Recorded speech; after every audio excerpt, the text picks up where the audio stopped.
Hey, I'm Dustin. And I'm Steve. Welcome back, listeners, to the finest phototainment in the world. That's right, you're listening to another episode of the Wedding Photo Hangover podcast, an irreverent look at wedding photography. This podcast, like aspirin, will help you recover from your wedding hangover.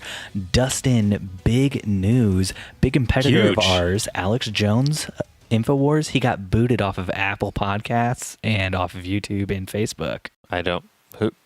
For those of us who don't know anything about any of this, why don't you fill us in quickly, Steve? He's the nut job with like 1 million listeners who told people that the Democrats were going to start a civil war on July 4th. Okay. 1 million listeners, and he was spouting off nonsense like that.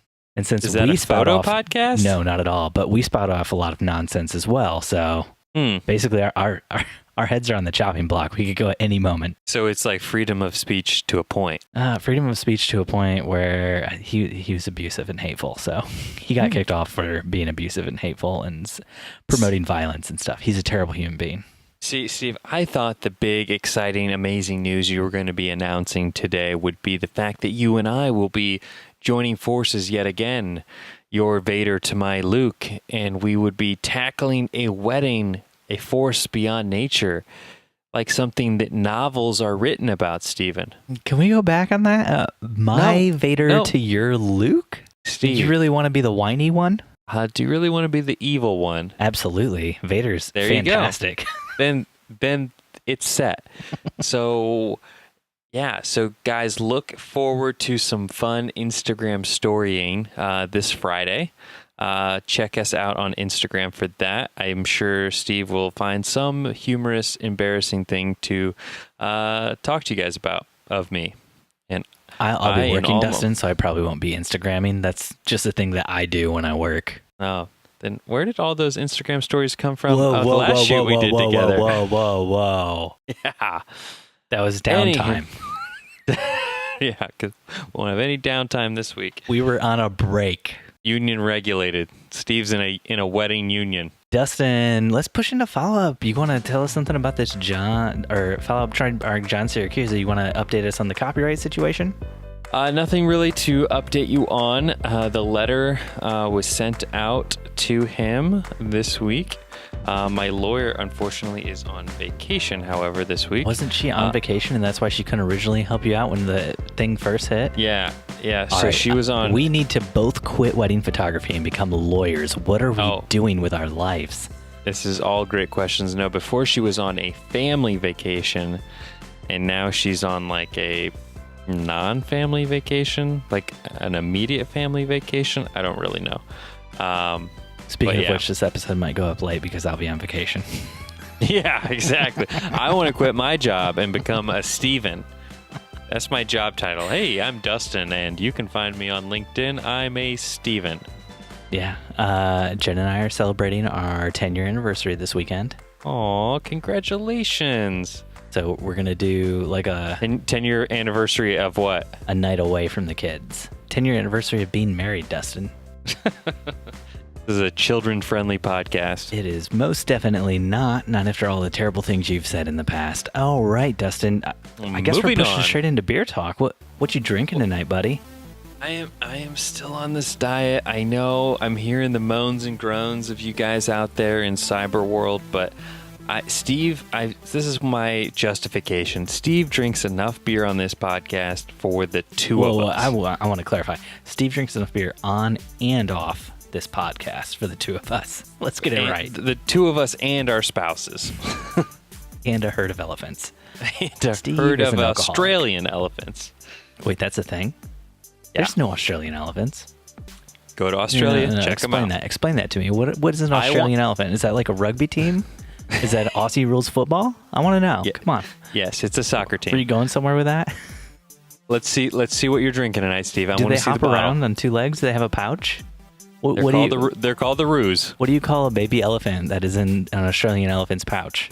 A baby elephant that's in an Australian kangaroo's pouch? An Australian elephant's pouch. The Australian elephant that you just told us about. I assume it is also a marsupial, much like many of the mammals on the great continent of Australia. Come on, dive into this with me. It is a pouch elephant. I don't know. I don't know where you're going with this. Just trying to see what your brain can come up with on the spot. Come on. It's been a long day. We got to improv a little bit here. All right. Well, I guess I'll just push into the real beer talk. Last week I gave Dustin a lot of crap because his negative, terrible energy and his constant working all the timeness forced me to have to work on a day when I was supposed to have off. But on the bright side, on the way home, there's construction, so we couldn't take the highway like usual. So Jen and I had to turn off the highway and go on those uncharted roads. And what did we find there?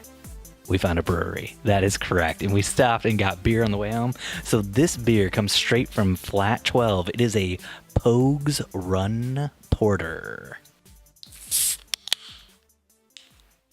I clipped again. Dang it. It's a delicious beer. How is it? It's heavy beer with a slight tobacco-y aftertaste. It's very good. I like it a lot. But I like tobacco, so. Wacky tobacco. Dustin, what is this? A first topic that I see. Dustin, do you have something you want to talk to the listeners about this week? Well, I guess I had kind of a question, or rather, I don't want to go as far as to say it's a dilemma, but we did a wedding. We won't say when we did this wedding, but we'll say recently. And we were working on the photos this week, and the wedding was amazing. We loved the couple, loved the family. Everything went great. We get home, we're working on the photos, and this is the first time this has ever happened, Steven. This is the first time you've ever worked on your own photos? Yeah. The first time you've ever done an edit? Oh my gosh. I know, but we're going through the pictures, and we notice Corinne did the details for this wedding, not me. Oh, wow. And so I'm looking at the picture of the wedding ring. Mm-hmm. Actually, let me correct that. Our intern was looking at this picture of the wedding ring on our computer, and give credit where credit's due. Come on. Yeah, no. She called this out, and she was like, "Hey, Dustin, I have a question." So I go over to her desk, and I look at her screen, and I see on the front of the wedding ring, on the diamond itself, is etched a giant CZ. Now, our intern, God bless her soul, is too young to know what that means, and obviously by the blank stare on Steve's face, he doesn't either. So for those out there that don't know, by the frantic Googling you can hear from Steve, CZ stands for cubic zirconium, which is a fake diamond. Zirconium? Can you cubic? There you go. Cubic, yeah, zirconium. I would love to know what a cubic zirconium. It's a relative of Mark Cuban. Anyways, so yeah, it's a fake diamond. It's a much cheaper diamond lookalike. A lot of high-end diamond stores will put them in their settings when you're looking at rings, because they can obviously put them in and you'll never know the difference. And then when you buy the diamond, they'll swap it out with the real diamond. But yeah, I'm like at a loss. I've never had this happen. I don't know what to do. Do I just Photoshop the CZ out and move on? Do I assume that they know? I mean, it's one of those things where you can't see it from with the naked eye. It's only because we had a macro lens and we were lighting it and we were getting like side light.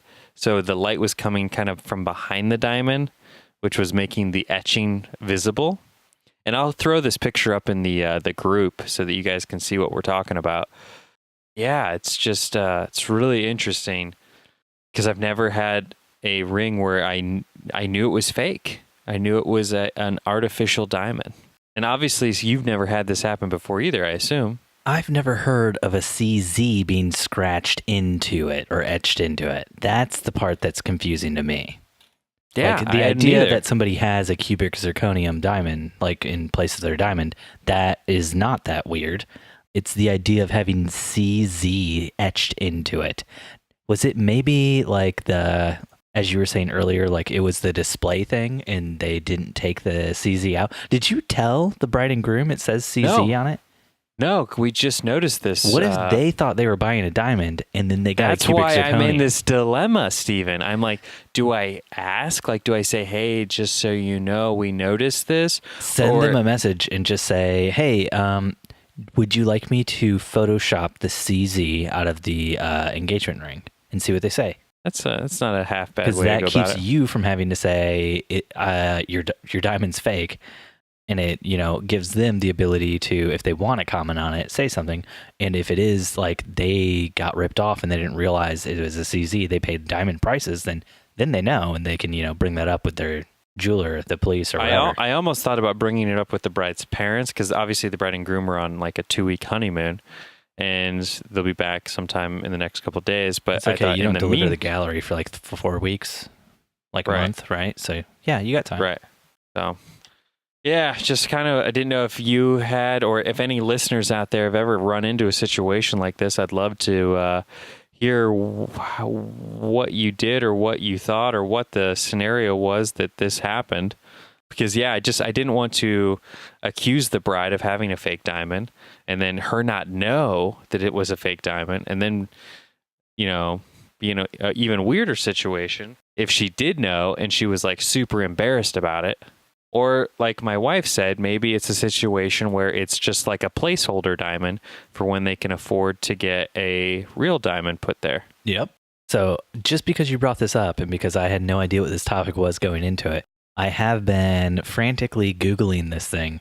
Nowhere in the world do I see anywhere where they say that it's normal for a cubic zirconium to have the word, or cubic zirconia to have the CZ etched into it anywhere. Everywhere it says like, oh, if you want to know if it's diamonds real or not, you need to go to an expert and they can tell by the way the light's refracting and other things like that. Nowhere does it say, and they etch a CZ into it. So I'm guessing it's either like a fill-in until they can afford a real diamond or they got ripped off somehow and they just don't know about it yet. But it seems so weird. I don't think anyone's going to advertise that there's a CZ on it, but I know because my grandmother has a bunch of cubic zirconium jewelry, and so that's how I knew when I saw it that that's exactly what it meant, and that's Hers what it was. Has CZ etched into it too? I don't know if it's etched onto the actual diamond itself, but somewhere on the piece of jewelry, CZ is on it. That is crazy. Yeah, no, you should just reach out to them and ask if they want the CZ photoshopped out. Takes care of your problem. Bing, bang, boom. Done, done, done, done. Is that all you needed? Can we move on to the next thing or no? Yeah, baby. Do you go to rehearsal dinners? This is a question from me to you. This is not a listener question. This is just me to you. This is just you and I having a conversation. You want to know what I feel about rehearsal dinners. Yeah, you're chitting, I'm chatting. I will be going to this weekend's wedding's rehearsal dinner. Is it out of town or in town? In town. Are they paying you to be there? They are not paying me to be there. Is it like your best friend from growing up? It is not my best friend from growing up. The bride is wearing her deceased mother's wedding dress to the rehearsal. And there also will be a toast from her father during the rehearsal dinner. And so being that we're doing both photo and video of this wedding, I thought even though they did not opt to pay for this service, it might be worthwhile to get. So this is why you keep asking me if I want to come down the night before and spend the night at your house, because you're trying to trick me into going to this rehearsal dinner with you. Well, I'm just saying, Stephen, the rehearsal dinner happens to be at your favorite restaurant in Fort Wayne, which I know there are very few. Bravas? No, that Irish bar. Oh, yeah. That's where the rehearsal dinner is. I'll go to that rehearsal dinner with you if you buy all of my whiskey. She said she would buy all of our whiskey if we went to the rehearsal dinner. They have like shots of whiskey that alone are like $100. Dustin. I know. Why do you think I'm going? You're not going to get one of those shots. I'll take a shot of the Pappy Van Winkle, please.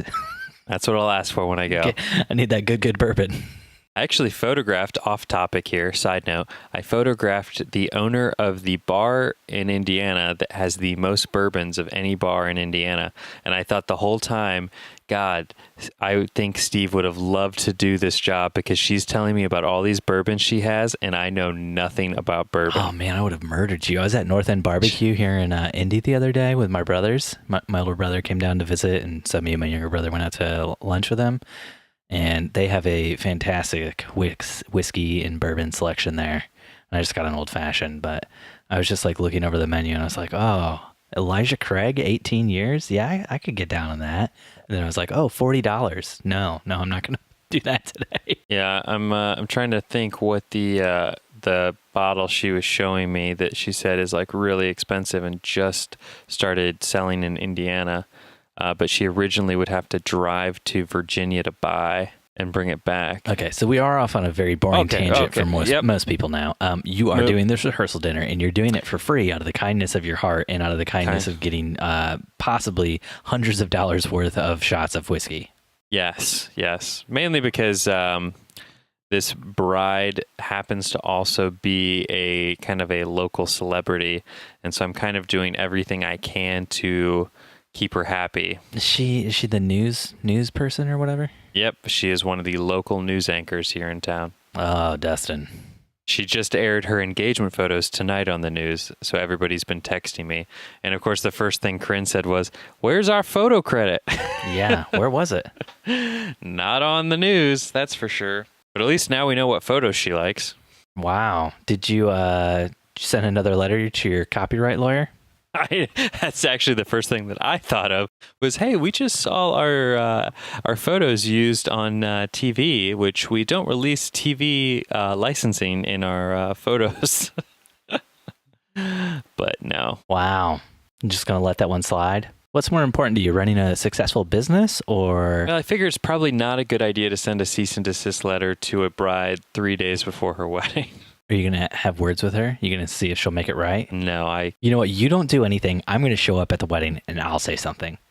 Perfect. That's why I love you, Steve. You're my bulldog. You're always in my corner. I'll just be like casually to the bride when I'm doing like shots of her getting ready or something. I'll be like, so I saw your photos on the news, but I didn't see the photographer who's credited with that. Did you know that's super illegal and that your television station could get sued for that? Especially if, you didn't clear it with the photographer first, like not just like $1,000, like we're talking hundreds of thousands of dollars here, and then just watch her face. You think that'll make for a good wedding day? And then just like say, but congrats on getting married today. Yeah, and then I'll raise a hand and just be like, high five, and walk away. And they'd be like, I'm out. Oh, good times. Maybe I'll just bring the paperwork from your lawyer straight there. Just slide it to the groom right before the wedding. See what happens then. There you go. I love it. Oh, okay. Dustin, I'm so excited to shoot with you this weekend, Steve. Can I just after reiterate? Everything that I've just said, you're still excited to shoot with me. Steve, I've been looking forward to this for such a long time. I'm glad one of us has been. So, Dustin, next up on our podcast notes, Stephen Pike in our Facebook group, our very own Facebook group, posted a new Kickstarter product for you to check out. And you put it in the show notes, which I can only assume means you already wasted money on this. Dustin, how much money have you spent on this Steadify thing? Stephen, first off, do you want to tell the listeners what it is? Absolutely. So somebody in the Facebook groups thought they Stephen would Pike. jab a little fun at me because I like to invest in startups and new ideas and creativity and entrepreneurialness. And in one of the outlets I do that is Kickstarter. And this is also known as throwing your money into a garbage bin, Kickstarter. So I somebody should buy that domain and like forward it to Kickstarter, like throwing your money in a garbage can.com and then forward it to Kickstarter. That would be hilarious. Only like $12, Dustin. You can do it. Anywho, so yeah. So what it is a tripod replacement. Not really a replacement, a tripod for those who travel or are on the go a lot. It's like a hip sort of waistband type thing that kind of mounts up against your thigh and hip. And then it has let's say what it really is. It's a jock strap that you wear around your waist. Where do you get the jock strap at? Because it's a strap that goes around with a crotch plate. It's a jock strap. It's not a crotch plate. Look at it, Dustin. Look at it real close. What does it look like? It looks like a jock strap. It looks like that. Exactly like a jock strap. Definitely goes on your hip, not your crotch. It depends how you feel about it. What's going to bring you the most pleasure when you're shooting? And so then from there, there's a little like mini monopod type thing that hooks to the bottom of your camera with a little ball joint on it. And then it kind of cups into the mount or whatever that rests on your hip so that you can get a more steady shot without needing to lug around a tripod. So that's pretty much sums it up. Yeah. So it's a jock strap with a crotch plate, rather large crotch plate. And as my wife pointed out in the Facebook group, there's a hole at the bottom of the crotch plate. Yeah, I didn't see the hole. Where does she see this hole at? I'm on the website. Well, obviously I don't see it, but we'll post a picture of this thing. Stephen Pike responded to her saying that the hole is probably for add-on accessories that you only get in the platinum package. So there is a jock strap with a crotch plate and a hole for add-on accessories. You're going to tell me that this isn't a sex toy? Oh, yeah. It even comes in camouflage. Great for when you're out in the woods. Yeah, man. Oh, gosh. I'm just saying, I could be at a wedding and whip this bad boy out and no one would even see me if I had it in camouflage. So last week on the podcast, we talked about a person who thought a second shooter should deliver their own photos to the client. So I wanted to follow up on some of that stuff, Dustin, with a few questions for you. How many photos do you expect a second shooter to deliver? I think I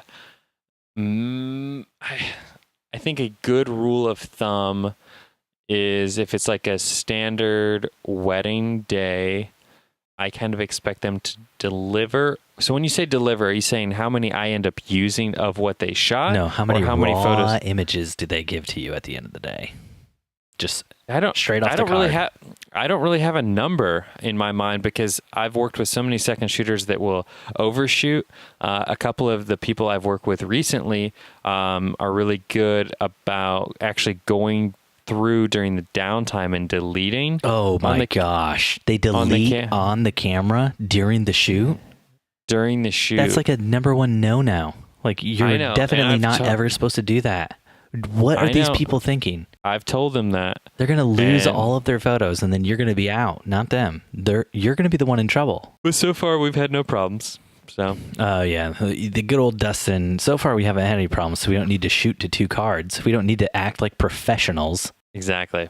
But yeah, so I would say on average, though, I expect to deliver to my clients anywhere from 200 to 300 usable photos from the second shooter. How many photos does a second shooter usually take in order to deliver 200 to 300 usable photos to you? I would say somewhere in the neighborhood of, if they're a really good shooter and they're not like me where they shoot like 3 of everything, I would say around 1,000 pictures, maybe 1,500.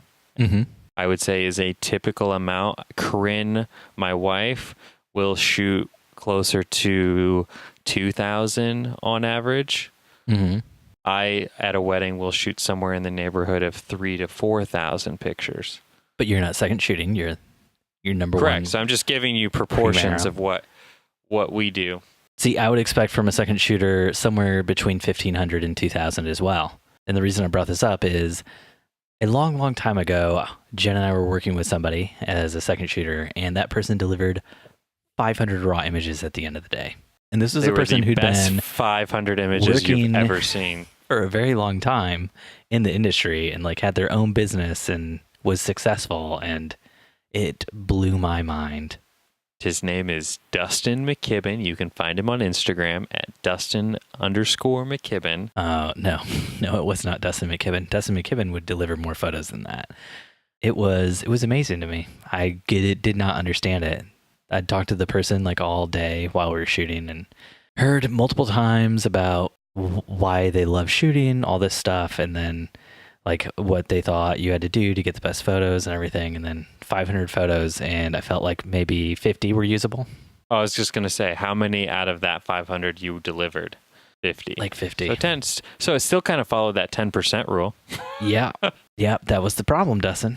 So, I mean, I had enough images every time I needed this photographer to come through, like because I couldn't be there and they were covering something while I was covering something else, they came through. So they hit all the important parts throughout the day. But at the end of the day, I was just like, I can't work with somebody who only shoots this many photos ever again. Like we've worked with people before who deliver like 800 to 900, but they just have a much higher hit rate, you know? And like that's okay. But working with somebody who only delivered 500 was just kind of like I don't know. I can't even. It was crushing for me. Yeah, I can believe it. So you're using this girl again more this year, right?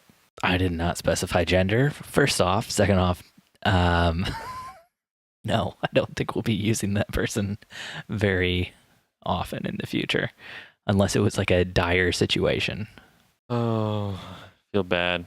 Next time I'll give you more when I shoot with you. Dustin, I have faith in you. You can produce great quality images. I think if you gave me 500 images, at least 25 of them would be good. Hey, that one wedding I did for you in the pinch, what was that, last year? I did some off-camera flash at that one, I think. Perhaps. I have no idea what you did. It's so long ago. Yeah. I see. Unlike Steven, I remember every wedding. You know what? I do remember something you did. A few episodes ago, you were talking crap about a second shooter of yours because they friended a bride of yours after the wedding. Do you remember that? No, and that I don't shoot recall you that did at for all. us, you friended the bride after the wedding on Facebook, Dustin. You want to talk about that a little bit, buddy? I would say that I did not friend the bride. The bride friended me on Facebook. Oh, yes. Did she friend you? She also friended my second shooter. Oh, very nice. She was a very nice bride. Yeah, she was a very, very... They were both, the bride and the groom for that wedding, were like such kind people. And I was like, how does Steve and Jennifer get the most amazing people? Oh, that was devastating to Jen. That was like the wedding she was looking forward to the most the whole year. And then for our daughter to be sick and she had to miss it, it was devastating to her. Oh, I wouldn't have wanted to miss that wedding. Dustin, why are you sending me photos of strap-ons right now? It does kind of look like a strap-on. I did not. Oh, that's just the Steadify, the Kickstarter thing we were talking about. I was like, wow, Dustin, that's crazy. Whoa. Yeah. I did not order one of those. However, after I saw it, I was like, that I could see where that would be really handy as a wedding videographer, doing like dance floor stuff where you just want to be a shade more stable without like having a tripod or monopod. But I could see where there could be some embarrassment when you whip this thing out, like it's elongated shaft coming from your hip and then attaching to your camera. If it gets the job done, that's all that matters. We worked with a guy one time who's shooting video, and he had a thing, I think I might have talked about it on the podcast before. He had like a strap thing that he strapped on to his back, and then it had like a thing that came out over his head with like a little like rope thing that hung down that you clipped onto the hot shoe. Yeah. Like a Steadicam. Yeah, it was crazy. And I mean, he made a really good video, so that's all that matters. But like all day long, people were just giving him the weirdest looks, and yeah. Well, I'm sure it like saves his back. That's why he said he used it. Yeah. He looks like a cyborg though out on the dance floor with that thing. It's crazy looking. Yeah, I one of the guys that used to shoot for us had one of those, and I used it once at a wedding. And I was like, nope, never again. So, Dustin, you kind of pushed into this already, but do you expect that second shooter to cull their images before they give them to you? I do not. Nope. Would you want them to? Just depend. I mean, that's such a tricky question. It really depends because I think everyone culls a little differently. I am not very picky when I cull. I like to give my clients as much as I can. I'm really just filtering out per se the bad shots. And so I feel like perhaps a second shooter, if they're extra picky, they're going to give me a lot less that I might want to keep because they think, oh, that moment's better than this moment. Well, I just want to give the bride both moments. So if I had to choose, I would choose to cull myself. So tell your photographers to stop deleting in camera while you're at the shoot. It's not like something that I tell them to do. It's just something I'll catch them like off in the corner, like going through because they think that I'll somehow judge them. Gosh, why is there so much like pride tied into it? That was exactly what I was thinking. It was a pride thing. Like, I don't want this person to know that some of my photos might be blurry. No, this person's also a photographer. They understand that, everybody takes blurry photos from time to time, Jeez. Except for Steven Van Elk when he's shooting this Friday. No, you're going to have to throw away a bunch of my stuff. I know it. I've shot for you before. Yeah, I know. I've asked you for feedback and you never give it to me. But then you keep hiring me to come back again and again. So I assume I'm doing something right. It's just your company, Steven. Aw, Dustin. I like your company too, buddy. And you could just not even put an SD card in, bud. As long as you're there looking like you're shooting, that's really all I need. I'll just shoot with my iPhone. Don't worry about it. Perfect. Just like Steven Soderbergh. Love it. Insane. So what's this next topic all about? Sexism in photography. That's right. Two white dudes. Two middle-class white dudes are going to tackle sexism in photography. Okay, so this comes from a photography group in St. Louis, which not only did this topic become like viral in their community, I've since joined the group, and I'm not going to say what group it is, but in like a group you can pin an announcement to the top. They pinned this guy's announcement to the top of the group. And so this guy, his name's Randy, he wrote, "After a couple of months now, I've come to the conclusion that younger female photographers do not have the tech side of photography gene, nor do they want it or have the ability to obtain it. This is just my option." I love it. This guy has since either been booted from the group or he left the group of his own volition. But I joined the group specifically just to see this thing and see what was going down there. And there's like 170 comments on this guy's post, all berating him and telling him he's an idiot, basically. It's fantastic. What was he thinking? Well, I think he was thinking that, a very big part of photography and knowing the technology of the photography is having a dick. And if you don't have a dick, you can't really understand the technology that goes into photography. It's like, how does a sensor work? If you had a dick, you'd know. And if you don't have a dick, then like you don't even understand when I hear the word sensor, you just hear something else, right? Well, it's all physics, Steve. See, the electromagnetic pole flows through technology into a circuit-like magnitude, and then from there, it just kind of transfers through the dictoid and then into our brains, which is why... Answer me this. Riddle me this, Steve. Whenever you've had Comcast or Frontier, whoever you use for cable, out to your house, how many have you seen as female? 0? Yeah, because they don't have dicks. I feel we've gone to a really dark place with this. Oh, but no. Some of the best photographers I know with technology are female. And as Steve has equated to in the past, I don't use off-camera flash. I look at that as pretty technical. And I know females that rock the off-camera flash game hardcore.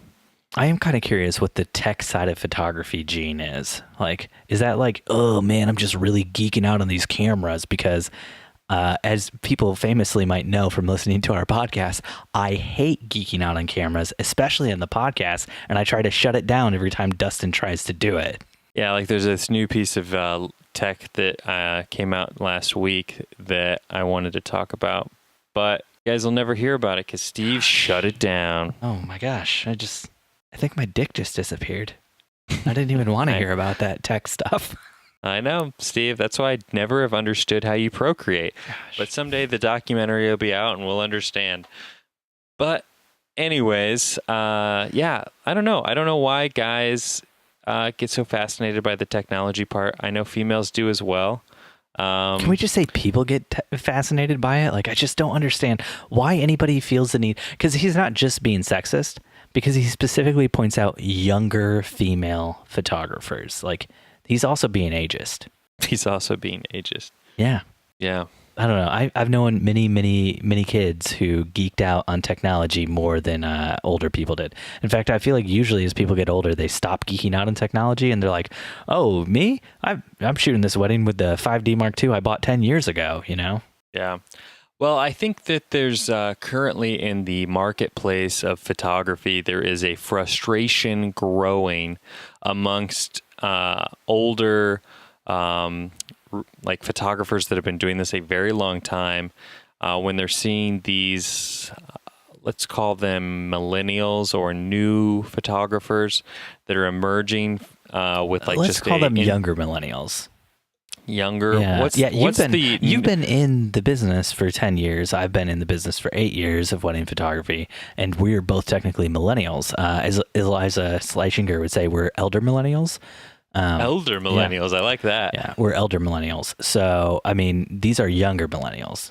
Baby millennials, you could say. Babies. Yeah, they're baby millennials, babies. Yeah, I think that there's this frustration growing where there's just this influx of photographers that are just shooting with like, a 50 millimeter lens and like a Canon Rebel, and they're just killing it. They're just getting really good stuff. And I think they're stealing a lot of like business, especially I've seen in my market from those who do like senior pictures. They're stealing a lot of those clients. Mm-hmm. And so I think those people are getting really irritated by like, hey, this person doesn't know how to use strobes and lights and all this stuff. And it's like, it doesn't really matter because, they're still taking great pictures and they're still, doing what they love.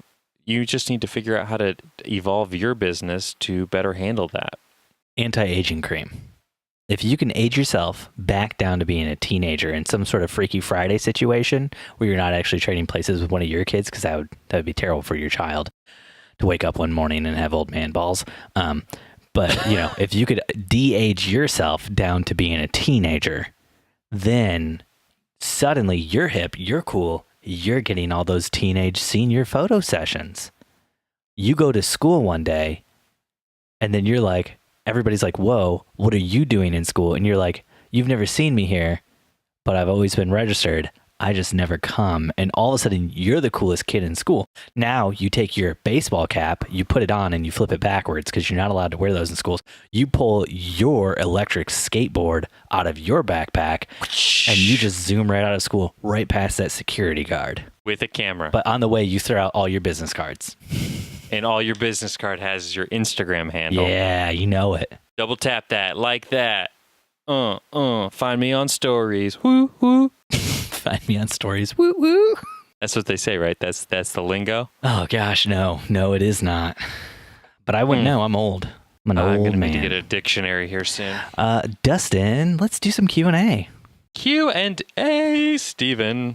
Gosh, I even created a whole intro for Q&A to try to get you to stop with these weird singing things you do, but you just keep doing it. Q&A, Steven. Oh gosh. All right. Let's do some Q&A. But Steve. Alex Bruce from our very own Wedding Hangover Facebook group asks, have any of you tried adding a photo booth to your business? He's thinking about getting down and givey. My note, not his. Or maybe it was his note. I forget. Anyway, getting down, I think, was my way of phrasing it. But he's thinking about using Giphy. So doesn't Jen and I have tried doing a photo booth before. I know you still do a photo booth. At least the last wedding I shot with you, you were doing one. Yes. So what do you have to say about photo booths with your business? What do you think? It's one of those things, Steven, where... So honestly, this is a question I've been kind of struggling with myself here in the last few months, because we're at kind of a crossroads where we're really pushing the envelope budget-wise here locally for wedding photography without a photo booth. The reason we started doing the photo booth was simply to encroach more upon a bride's wedding budget and take more of that pie, if you will. And Dustin doesn't just want a thumb in the pie. He wants the whole pie. Yeah, so we've raised our prices, and it's just like we're making the same amount as we would have last year if we were doing a photo booth. So it hasn't been something that's been as popular this year. We've noticed a downtick of brides doing them. However, now that I say that, put in my mouth, our bride this weekend is having a photo booth. Is that the one I'm shooting with you? Oh. Yeah, but by someone else. Like, she hired a third-party company, and we have seen them a couple of times this year. So I still think that there is room in the market for a photo booth. I think from a business perspective, though, Alex, I would say it would be easier to start a secondary company. And why I say that is because I think it's hard to cross promote it. And I think there's still a way that you can say, hey, are you guys thinking about a photo booth? If so, this is who we recommend, instead of just like only being able to push it onto your brides. Because I think if you're only doing it at like 10 weddings that you're personally shooting, it's not going to be as profitable as like the photo booth companies that are able to send it out to like 50 to 60 weddings and then just hiring someone to man it. So I think that's the direction we're thinking about taking things. I've never made the commitment to buy into something like Giphy. For those of you that don't know, Giphy is a like an iPad printless photo booth that simply I think it's pronounced Jiffy. Giphy, Jiffy, Liffy. Takes a GIF of you and then emails it or texts it to yourself for you to post on Instagram or whatever. But that's obviously only if you opt to get the iPad that has the cellular connection. And they're really, really expensive. Like you would have to book a tremendous amount of business or charge a tremendous amount for it in order to really profit off of it. However, Zane Naylor writes in, and he says, I'm not a wedding photographer by trade, but I've worked probably hundreds of weddings in various roles, including many with photo booths. I have tried most booth options and might be able to provide some perspective from that point of view. Most recently, Zane has been using Curator Pixbooth, which is iPad-based and does all of the above that Jiffy does. As far as booth stands go, I recommend Booth Masters, but I've worked with most, so if you got questions, Zane's happy to share. So if you want to jump in the Facebook group and ask Zane a question, you can. But Zane was saying that the Curator Pixbooth thing that he's using with an iPad and with the Booth Masters stand is about a third of the price of Giphy. Yeah, so that's kind of what my friend is doing. My friend that owns a rental company, renting like tables, chairs, linens, that kind of stuff. Mm-hmm. When he saw the success 2 years ago of our photo booth, he went ahead and did a DIY photo booth type thing where it's just an iPad on a stand with like a photo booth app. Yeah. And then it like emails them or texts them the photo. Yeah, that's the thing Zane's talking about. It's just an iPad app. Yep. So that's what he does. And he's been really successful with that. But he did that as a secondary company from his rental company called DIY Fort Wayne Photo Booth or something like that. And it comes with like a video light attached to it. Mm-hmm. And they have to provide their own backdrop and all that stuff. And it's literally just like a microphone stand with a iPad mounted to it. And then it's up and going kind of thing. He's got like parental controls on it, so it can only access the iPad app or the photo booth app. And yeah, but he charges like $150 to $200 to rent it, and he's got that thing rented out. He's got like 3 of them now, and they're all rented out every weekend. Mm-hmm. Cool. But his target for that is not the same weddings that I'm targeting to shoot photos at. So that's why I think that having a secondary company for something like that is better. Wow, it's just looking at that conversation. It looks like Adam Sachs jumped in with a bunch of information too. He uses Giphy as well. Or he uses Giphy. And he rents his Giphy out to DJ companies and a couple planners on weekends when he's not using it. Yeah. That's a pretty great idea.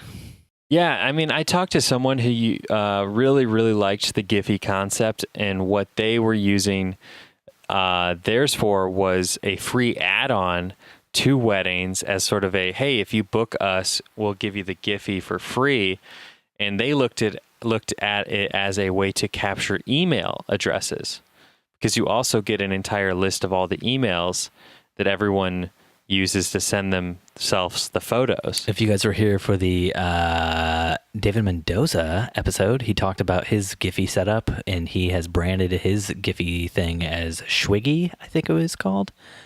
and he rents it out and uses it to capture people's emails address, and then he sends that's where I emails heard out that from. to all of his clients, saying, hey, like whenever the gallery goes live, hey, you can check out the gallery for all the photos. And then he sends something out like later in the year, he said too. Like he only emails twice, but yeah, that is a great way to capture email addresses. Yeah. So why don't you and Jen do a photo booth? We tried it. We did a photo booth kind of the same way you did, where it's like we brought a backdrop and then one of us manned the photo booth and like just took photos all night long. And it was just so much extra work on top of what we were already doing. And it was so stressful because it was like we had to like shut the photo booth down for any time like something important was going on because we didn't like hire a third person to be there. And that's why you just don't open the photo booth up until all the important events are over. Yes, but then, garter toss and bouquet and just stuff like random stuff like that happens later on in the night. And it was a lot of work and a lot of standing around. And when we did that, we ended up, I feel like, staying later at weddings as a result too. And we didn't really want to stay later. Now, one of the things was we shut the photo booth down when we shut down, typically for our photos. Somebody was asking about that, but I don't see their posts anymore. So I'm sorry, whoever that was on Facebook who's asking about it, but we would just say the photo booth is only operational as long as we're there. If you want to add more time on with the photo booth, you also have to add more time on with the company. So we double charge them for the extra time. Even though literally one of us was operating the photo booth, so they weren't getting two photographers with extra time, but it wasn't fun, man. Can I ask what you were charging to do it? And I don't were you remember offering anymore, prints? to be honest. We were not offering prints. We did like a digital gallery where they could go and download the photos. It was like separate from the past photos for the actual event, and we handed out like cards at the thing that would say like, hey, this is where you can go to find your photos or whatever. Yeah, I think the origin story of how I got into pushing photo booths is sort of interesting. Oh gosh, because that's a clear indicator it's going to be super boring when you say, I think it's interesting. Well, it's funny because we were doing that kind of unplugged photo booth type style like you were doing. Mm-hmm. And then we had one bride several years ago. It was like the week of the wedding, I think it was. And we were going, or maybe it was like a month. I think it was like a month before her wedding. We were kind of going over the package and everything and like walking through like the invoice. Cause it was like to date one of our like largest paying clients. Mm-hmm. I mean, she like got everything. And included in that was the photo booth. And so I was like walking through, like asking her where at the venue she wanted us to set up and kind of explaining. And then she was like, oh, by the way, is it going to be like the strip prints? And like, is it going to be our name or our date or anything on the bottom? And I was like, oh, well, I mean, actually, like we don't do prints for the photo booth. And then I'm waiting for the story to get interesting. It still hasn't happened yet. Just so you're on the same page as me. Can you throw some explosions in or something cool? And she was like, well, we really thought you were going to do prints. And she was like really upset. And I was like, well, we do offer a print option. Like this is me like scrambling at this point. And I'm like, but it's like an extra like $1,000 or, or something. I don't remember what I charged, but it was like an extra amount. And she's like, okay, we'll add that in. And I'm like, oh shit. Like, cause it was like enough where yeah, it was like enough where I was like, I don't think she'll care about prints because I gave her like my whole sales pitch why I don't think you need prints at a photo booth because everybody's just going to like take a picture of it with their iPhone and throw it away anyways. They just want to get it on Facebook. Yep. And she was like, no, I really want the prints. I don't really care what it costs. Go ahead and add it. And you're like, did I say 1,000? I meant $2,000. Yeah. I was like, fuck. So then I spent like the next like week like researching what kind of printer and what kind of setup and all this stuff and ended up like buying this like $2,000 like event style printer and paper and ink and all this stuff. How many times did you use it? Once?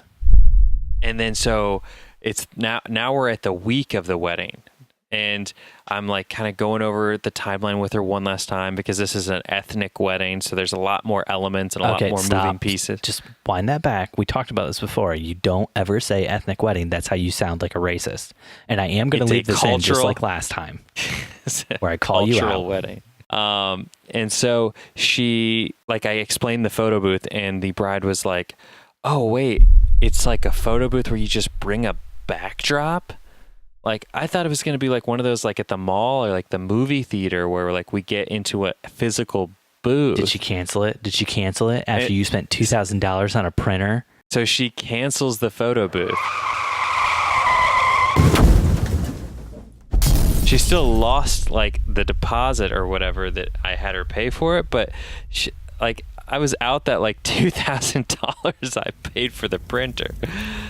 And then the funny part was that after the wedding, the mom called and she's like, yeah, I was kind of disappointed with the photo booth because I thought we were getting that kind that like you could really fit a lot of people in and do like big group shots. And I'm like, oh my gosh.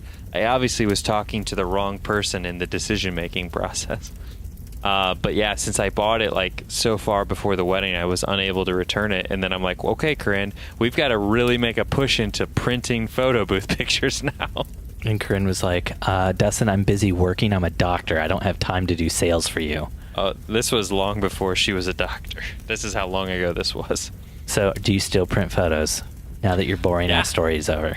Yeah, we just did it like last month. We did one. Nice. I think we do about, but we, like I said, we don't push the photo booth like we once did. We do about 2 a year, maybe 4 at the most. So. And $2,000 every single time, so you could just buy a whole new printer from every single one, right? Yep, that's right. New printer every wedding. Oh man, I'm bummed out that I can't find the thing where somebody was asking about doing a photo booth. They were specifically requesting because they live in the UK, and they said that they were home away from most weddings by about 9 o'clock at night. And if you do a photo booth, you end up staying a lot later. So they didn't know if they actually wanted to add it to their package. Which is why I brought up the whole thing about Jen and I, like, photo booth ends when we end. Like, that was it for us. But he was saying that he lives so far north in the UK that it's, like, not even, the sun doesn't even set till, like, I think he was saying, like, 11 o'clock at night in the summer or something utterly ridiculous like that. So, yeah, I mean, it really just comes down to how much you value your time. So, like, if you don't want to stay late at weddings, then you have to charge enough of like an overtime fee to make it worth it for you if a bride does ask you to stay. Mm-hmm. So like Steve loves staying late at weddings. So like this Friday, he's going to stay till like 1 a.m. and he's not going to charge me anything extra because he loves me and he's my best friend. And he's giving me this look of just endearing, heartfelt warmth and love and passion. That's 4 lies in a row. Wow. Keep it up, man. You're going for a new gold record right there. Brandon from our Wedding Hangover Facebook group says, couple questions for y'all. How do you structure pricing for associate photographer weddings versus normal pricing when you're the primary? Also, how much contact do you have the associate do with the client? I'm thinking that if my associate shoots the engagement session, they're going to need to be in touch with the client to figure out a meeting time and location. We kind of already answered this in the group, but I thought it was a good enough question. We should address it on the podcast as well, Dustin. Sure. Yeah. So I think Steve answered this really well in the group, so I'll reiterate it. When you're an associate photographer, our belief in how we handle things is that you should have to do zero work outside of shooting the wedding. So there's no communication between the associate and the client. If the client really pushes to meet the associate before the wedding, we will facilitate that. We will be at that meeting to help with any awkwardness or any questions that the associate might not be prepared for. But other than that, I shoot the engagement session. If she's available to come on the engagement session, she will. It's totally optional for her. She does not get paid any extra to come on the engagement session. Now, if she were to lead the engagement session, like meaning she does it and I'm not there, then yes, of course she would get paid for that. But I give her the option. I just tell her when it's scheduled, when we're doing it. If she wants to come, she can. If she thinks that will help her better get to know the couple. But 9 times out of 10, she has something else going on and she's a busy woman and she cannot go. Yeah, because you're not paying her. That's why. You should pay her to do the engagement session just so she gets to know the client ahead of time, builds a rapport with them. Because you don't shoot the exact same way your associate shoots. So they're going to go into the shoot thinking, oh, we're getting this Dustin baked, posing scheme or whatever. And then they're going to get Dustin's associates baked posing scheme. And they're going to be like, what the heck? I'm so thrown off by this. No, I tell them. I say, so what we try to do is she gives me available dates for an engagement session. If those dates don't work with the client, I don't make it something where I'm going to play this like back and forth, trying to coordinate, everyone's schedule. It's like, hey, here's the dates that they're available. Here's the dates she's available. If those dates don't match up, I just do it. I don't want to make it a big thing of, and then I also don't want them I don't want them to get all stressed out about like, well, she's not, available for our engagement session, and she's not going to do our wedding. Plus, 9 times out of 10, the couples our associates are shooting are out of town or out of state. They're people that are coming back to Fort Wayne that are just doing small weddings. Whoa, what? We don't typically book weddings for our associate shooters that are like going to be big, crazy weddings. We just give them simple, whoa, time out. Easy. All of the weddings Jen and I shoot that are big, crazy weddings are people who are coming to the state from out of state for their wedding. None of the weddings that we shoot that are big, crazy weddings are people who actually like live in Indianapolis. I'm perplexed by this. Fort Wayne's a much different market. Yeah, all the weddings that we have booked for our associate are people that live in Indy or live in Chicago and are coming back and just doing like something small. Most of them tend to be around the lake area, like Lake. I don't know if there's a name for it, but Lake like Wawasee? the areas around where Lake Tippecanoe, like the Wawasee, Syracuse, Webster, that kind of area, because they have like family property. The lake means something to them, and they're like small, intimate weddings, typically at in their backyard or. Cool. Now, I was exaggerating earlier when I said all of the big weddings Jen and I do are from out of state. It just seems like a disproportionate amount of them are. Not all of them. Don't. I really painted myself into a corner with that one. Jen's going to be pissed off. She's going to be like, why are you lying about my business again, Steven? Yeah. So, Dustin, how do you price it differently, though? What do you mean? Re-ask the question, please. When a person comes to you and they're like, hey there, Dustin, I'm from out of state, and I want to hire you to be my wedding photographer, but you're already booked, so it has to be an associate photographer. Now, how do you respond to them? Sure. I say, hey, Hillbilly Jack, we are... How'd you know my name? I didn't even say it yet. That's just how good we are, and that's why you should hire us to be your wedding photographer. Darn shooting, you are good. Better than a possum on a raccoon. I do love a good possum on a raccoon. A little honey drizzle and a little paprika. Oh, yeah. Don't forget that oregano. Oregano, that's for those hicks in Alabama. I'm from Alabama, you motherfucker. No, so we respond with, hey, such and such, I'm so glad that you reached out to us to shoot your wedding. We're really excited for this next chapter in your life, blah, blah, blah. I like to phrase every email as a positive and not a negative. Because what we used to do for associate shooters is we would say like, oh, bummer, Dustin's booked, but you're totes screwed. I can't believe this, but we do have this crappy photographer you could hire. We've got this like moldy bread in the fridge that we could still make your sandwich with. So no, how we phrase it. The green on the bread really brings like a whole different flavor to it, I find. And that feeling you get afterwards, it's almost like being high. It's a delicious sandwich. So we phrase it with like, congratulations, your date is still available.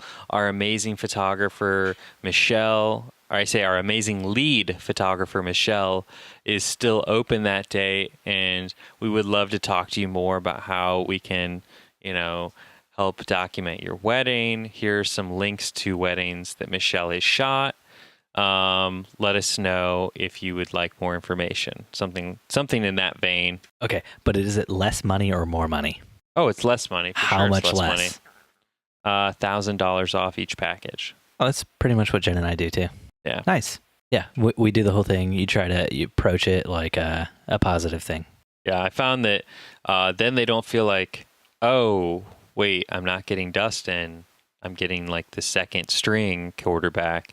This is like, oh, hey, I don't even care about Dustin because Michelle's available. But also, I don't care about Dustin because he's a mother who made fun of my beautiful Alabama. Go Tar Heels. Wait, that's Tennessee, I think.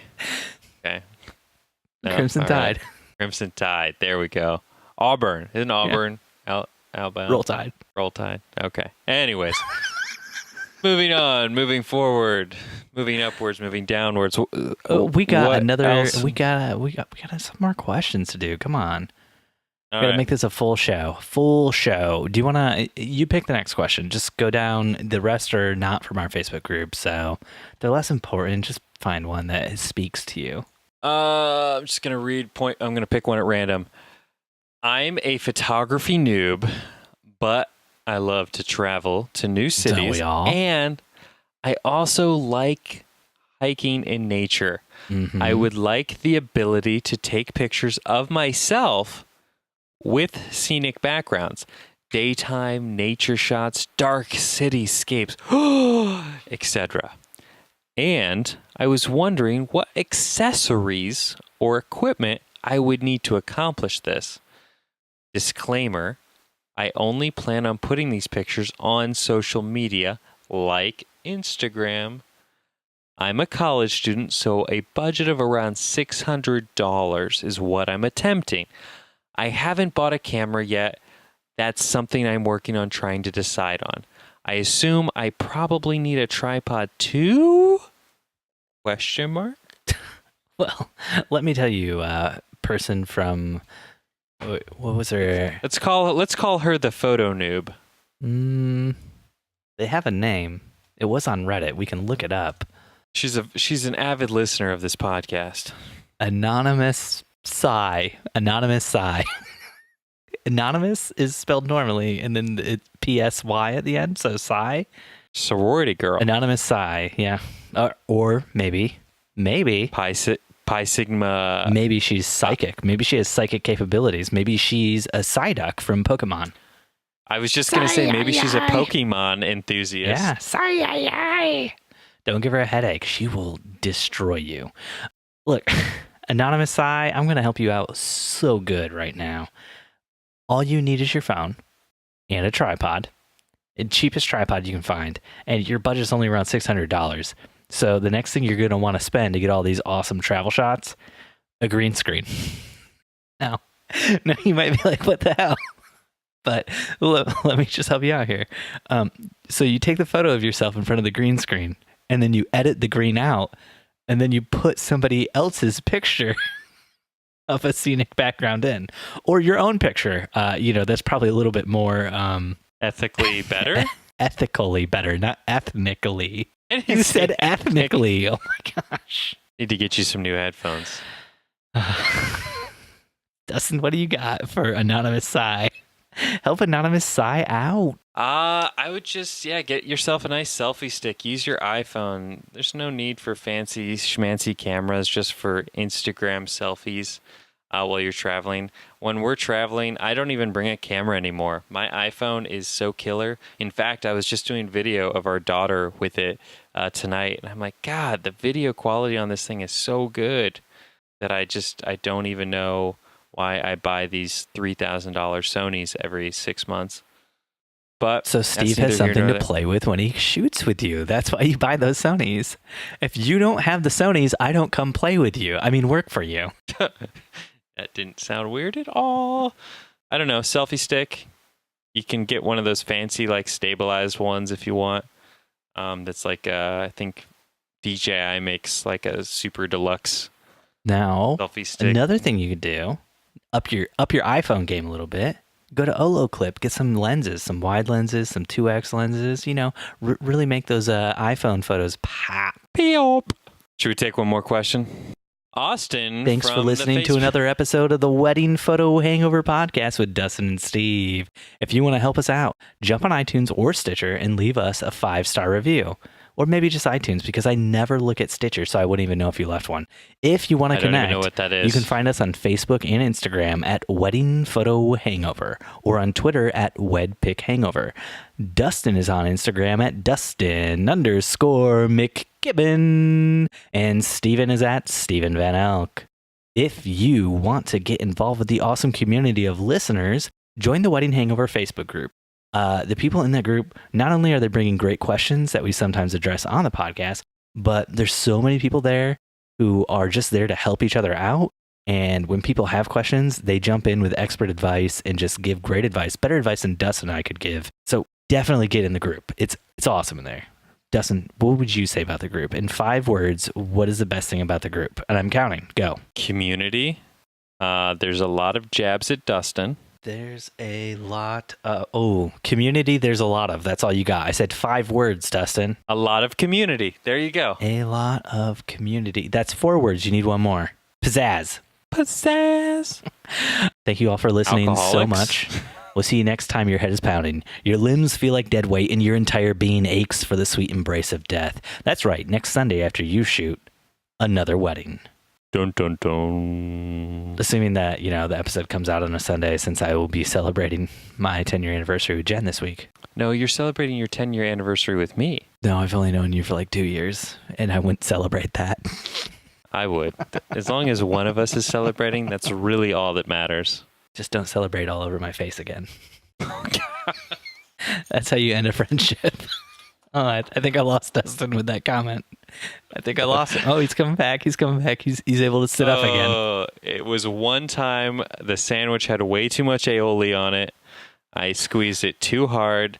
I can't help myself sometimes. The green Steven. fuzz growing on top of the sandwich, that's not aioli, Dustin. We've been over this. That's why you felt so good afterwards. And by good, I mean threw up in the bathroom so much. Dustin, you got any cool stuff you want to tell me about? Any new shows you're watching? What you up to? I am currently infatuated by Madam Secretary.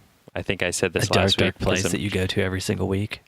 Yeah, trying to get my political fix. You don't get enough political fix just from watching the internet? Garrett was selected as the engagee of The Bachelorette, which was pretty exciting. That's who we were rooting for. You're watching The Bachelorette?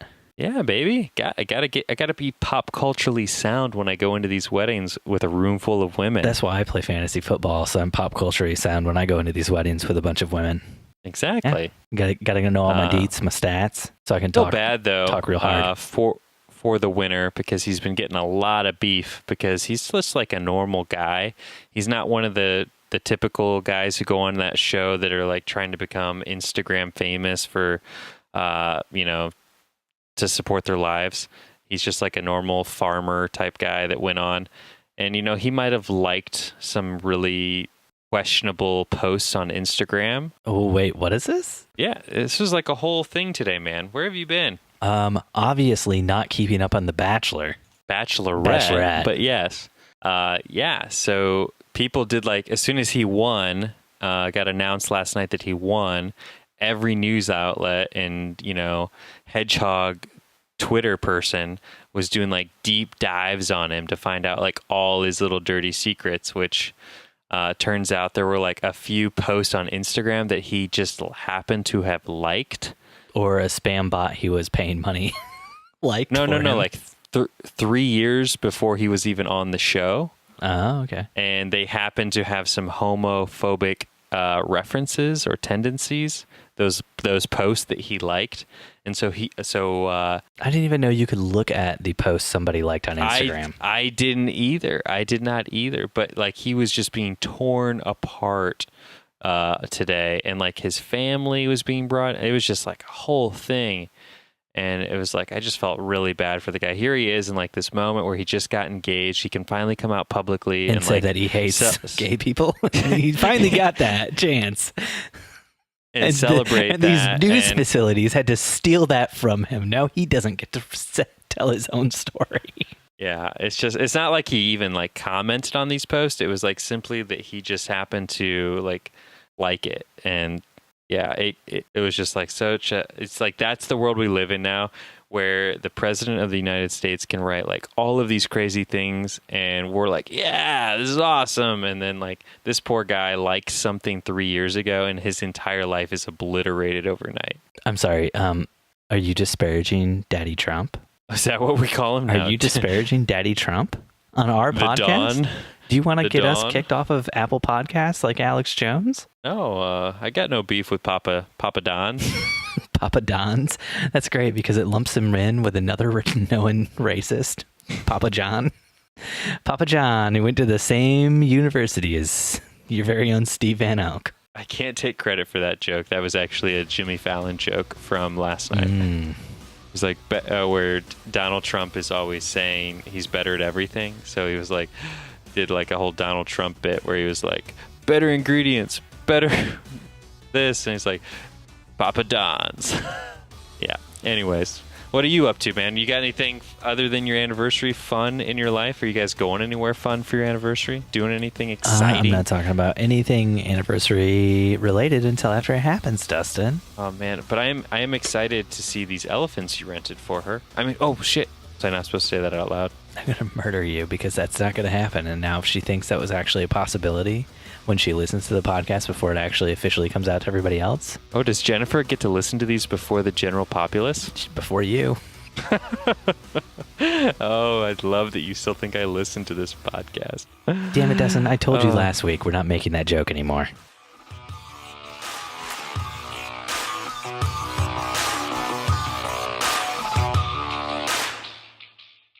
Q&A, Steven. I think my dick just disappeared. Bing, bang, boom. Done, done, done, done. Wedding Photo Hangover was edited this week by Steve Van Elk of Bespoke Tone. Go to Bespoke Tone for all of your photo, video, and audio editing needs. Woo-wee! Hey guys, this is Steve jumping back in. How do I word this? I've started using some new software that was free, and as a result, I'm now contractually obligated to tell you guys that you should be listening to this podcast in the Overcast podcasting app if you're on an iPhone. Honestly, it's the podcasting app I used even before I started using this free software to help out with the podcast production, so I would recommend it anyway, but I am also now contractually obligated to mention it every once in a while on our podcast. So take that as you will. It is the best podcasting app out there, in my very humble opinion. The maker of Overcast actually booted Alex Jones off of his podcasting apps directory about a week before Apple and Facebook and YouTube and all those other companies did. So it's got that going for it. Big fan of Overcast here.